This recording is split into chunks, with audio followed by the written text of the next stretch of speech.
So pledges of €7.4 billion at the EU Donors Conference, which is staged online, hosted by the EU, and of course contributions from all over the world. Let's get the analysis. Gavin Yamey is Director of the Centre for Policy Impact on Gloabl Health at Duke University and a Professor of Global Health and Public Policy at Duke. So thank you for joining us.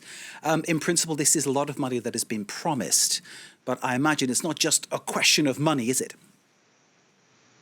No, I mean, first of all, let's just say this is a fantastic day, right? It's a wonderful signal of the kinds of multilateral action, the kinds of global cooperation that we are going to need to end the pandemic. There is no way out of this pandemic without international scientific cooperation. And so $8 billion today is fantastic news. That's $3 billion for vaccine development. That's $2.25 billion to develop new treatments. That's $1.25 billion for the World Health Organization, which is absolutely critical right now for pandemic control. And it's also money for stockpiling personal protective equipment like masks for health workers.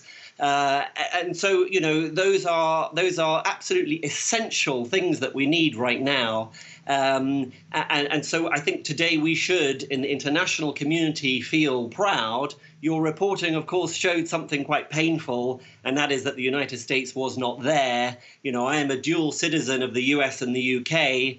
And, you know, my British side feels quite proud today that even a conservative government, who I've been quite critical of in all sorts of ways, but on this, they are on the right side of history. The British government has stepped up its investments for COVID-19 technologies. The United States, to be absent from today's pledging meeting, really the American part of me found it incredibly painful. They've really been missing on the international arena. Indeed, notable absentees, as you say. Emmanuel Macron saying that a vaccine that's developed has to belong to everybody, in a sense, even though it's developed by one particular group, perhaps. It needs to belong to everybody.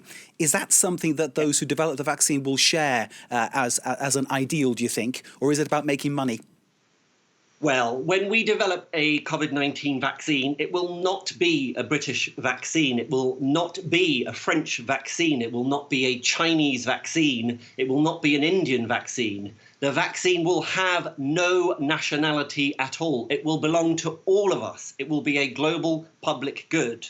Having said that, as you have just alluded to, of course, companies themselves are developing and will be manufacturing the vaccine, and they will, at the very least, not want to take a loss. Now, I happen to think that's reasonable, right? I don't think they should be making a profit. This is not the time in a global pandemic to be making a profit or to be price gouging. There is a way that we can organize this so that they break even. And what that's going to require is for all governments of the world to come together in a kind of buyers club. We all come together and we say, let's do what's called an advanced purchasing commitment. We all agree as a global community to buy enough doses, 1 to 2 billion doses to begin with, to vaccinate those who need it the most. And for that, the vaccine companies should not be making a profit. They should be selling the vaccine at a very affordable price, a price that allows us to make sure that all countries, not just rich countries, can receive the vaccine.